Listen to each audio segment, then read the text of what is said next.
কিরকম কচুর লতি হয়েছে। এই কচুর লতি এখন আমি উঠাই নিব।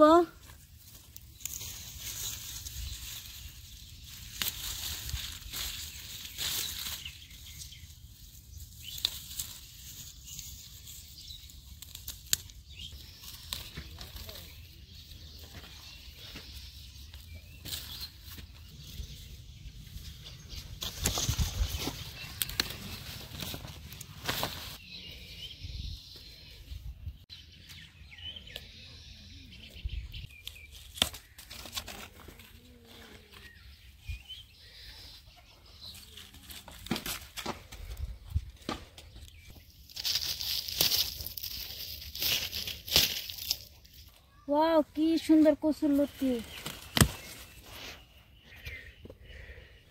পরিমাণ মতন আমি উঠাই নিছি, আমার এইখানি হব।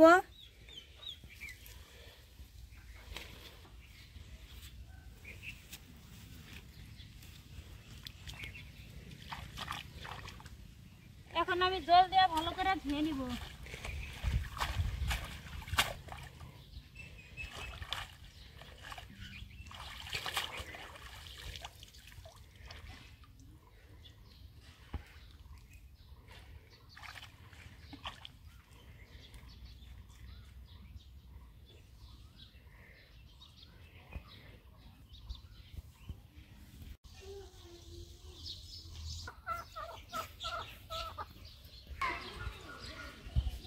হাই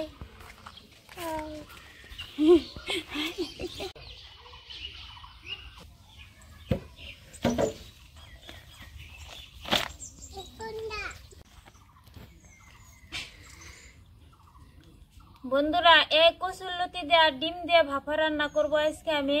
আপনারা তো কচুরলতিটা অনেক রকম খাইছেন, তাই আজকে আমি যেভাবে ভাপা রান্না করব তাই আপনারা আমার সাথে থাকেন আর দেখতে থাকেন আমি কিরকম করে কচুরলতির ভাপাটা রান্না করি। তো এখন আমি প্রথমে এই কচুরলতিটা এরকম করে পরিষ্কার করে ছুলে নিব। এরকম করে খুব সহজভাবে দেখেন কিরকম ভাবে উঠতেছে, যাতে একটু আঁশ না থাকে।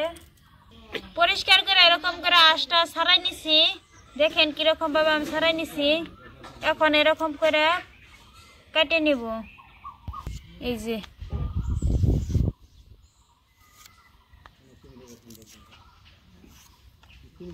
এরকম সাইজ করে আমি কেটে নিতেছি, আপনারা আপনাদের পছন্দ অনুযায়ী কেটে নিতে পারবেন।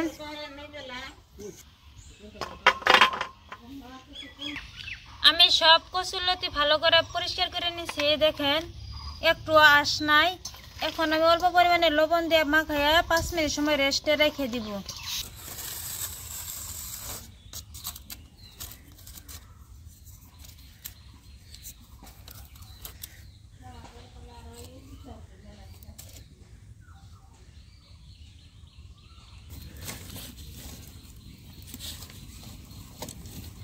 চুলায় আগুন জ্বালাই নিছি, এখন আমি কড়াইটা বসাই দিলাম। ডিম আমি ভালো করে এরকম করে ঘষে ঘষে ধুয়ে নিব। দেখেন কিরকম বালি। ডিম আমি ভালো করে ধুয়ে নিছি। এদিকে জলটা ফুটতে শুরু হয়েছে, এখন আমি এরকম করে একটা একটা করে দিয়ে দিব।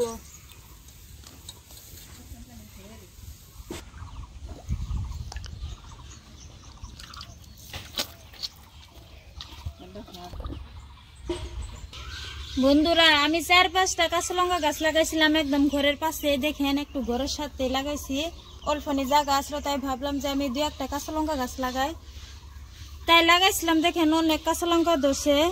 আমি বাজার থেকে কিনে নিয়ে এরকম করে কাঁচা লঙ্কা উঠাই আর আমরা রান্না করে খাই। এরকম টাটকা টাটকা মরিচটা খুব দেখেন একদম মুসমুস করে। আর এই মরিচটার অনেক ঝাল আছে। আমার এইখানি হব।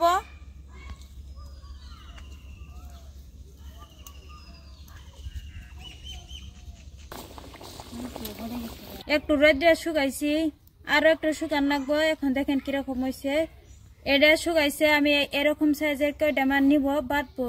এই রাঁধুনি সস দিয়ে রান্না করলে দারুণ একটা সেন্ট বার হয়, তাই আমি এরকম করে হাতের মধ্যে নিয়ে নিব। ডিম ভালো করে সিদ্ধ হয়েছে, এখন আমি নামাই নিব।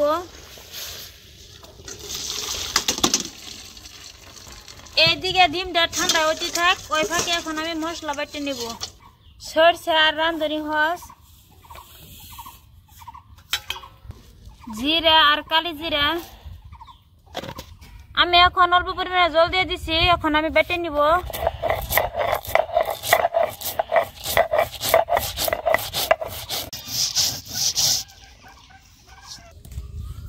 সরষে জিরা একসাথে বাটা হয়েছে, এখন আমি উঠাই নিব একটা প্লেটে। কাঁচা লঙ্কা আমি বেটে নিব এরকম করে। আমার লঙ্কা বাটা হয়েছে, একটা প্লেটে উঠাই নিলাম।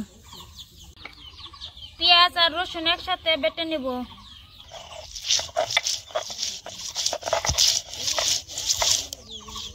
পেঁয়াজ রসুন আদা বাটা করে নিছি, এরকম করে নিলে ভালো হয়। কলা পাতা আমি ভালো করে ধুয়ে নিব। কলা পাতা সেটা আঠিয়া কলার পাতা।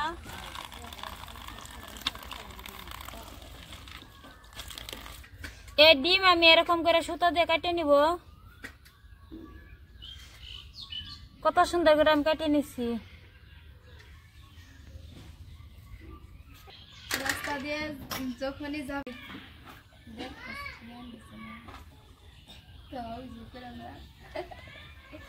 কচুর লতি আমি পরিষ্কার করে ধুয়ে নিছি। এখন আমি কিছু মশলা দিব। কাঁচা লঙ্কা বাটা, জিরা, সরষে, রাঁধুনি হস একসাথে বাটা, পেঁয়াজ রসুন একসাথে বাটা। এখন আমি দিয়ে দিব হলদি পাউডার, আর দিব স্বাদ মতন লবণ,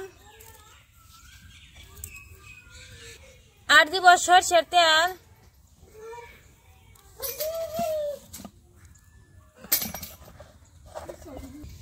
এখন আমি সব মশলা ভালো করে মাখাই নিব।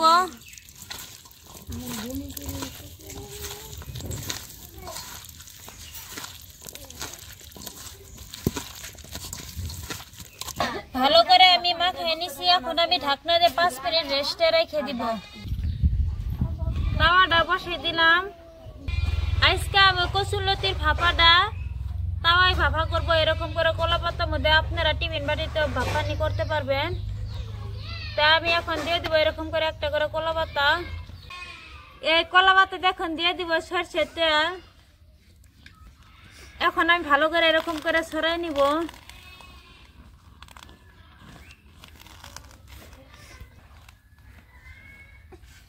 এই তেলটা দেওয়ার কারণে সে নিচে আর লাগিয়ে ধরবো না। এইদিকে ফিরে এলাম 5 মিনিট পর। দেখেন কত সুন্দর হয়েছে। এখন আমি এই কলা পাতার উপরে দিয়ে দিব।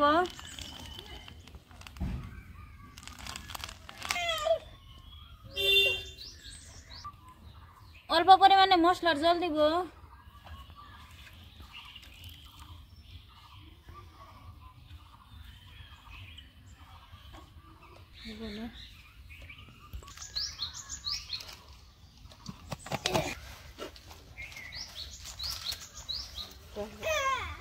এই কলা পাতা তো আমি তেল মাখা নিছি। এখন আমি উপর দিয়ে এরকম করে দিয়ে দিলাম।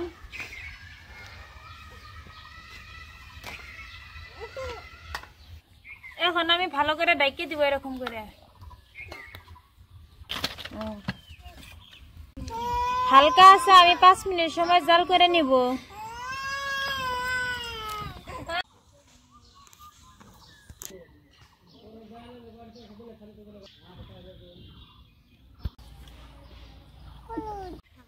হাফ ঘন্টা সময় আমি হালকা করে জাল করে নিছি। এখন আমি ঢাকনাটা তুলে দেখব।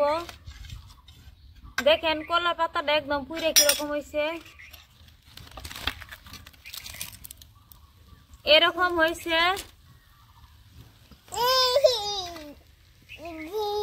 কত সুন্দর সেন্ট বার হয়েছে। আর দেখেন কিরকম সিদ্ধ হয়েছে। এখন আমি নামাই নিব। এখন আমি একটা প্লেটে এরকম করে উঠাই নিব।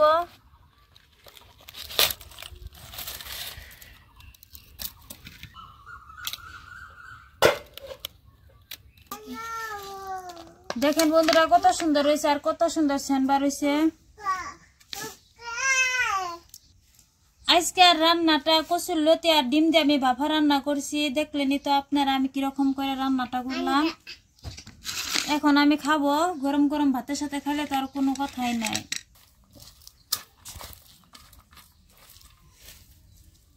দেখেন বন্ধুরা কিরকম কচুর লতিটা সিদ্ধ হয়েছে।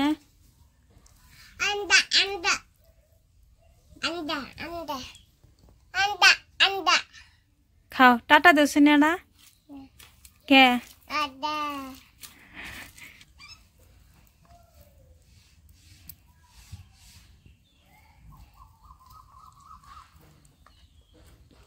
সবাই কচুর লতিটা পছন্দ করে না। আজকে আমি যেভাবে কচুর লতি আর ডিম দিয়ে ভাপা রান্না করছি, এরকম করে রান্না করে দিলে সবাই পছন্দ করে মজা করে খাবো।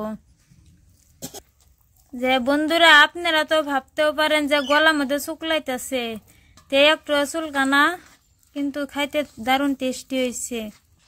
আশা করছি আজকের এই রান্নাটা আপনাদের কাছে অনেক অনেক ভালো লাগবে। প্লিজ ভালো লাগে থাকলে লাইক, কমেন্ট, শেয়ার, সাবস্ক্রাইব করবেন। সবাই ভালো থাকবেন, সুস্থ থাকবেন। আল্লাহ হাফিজ।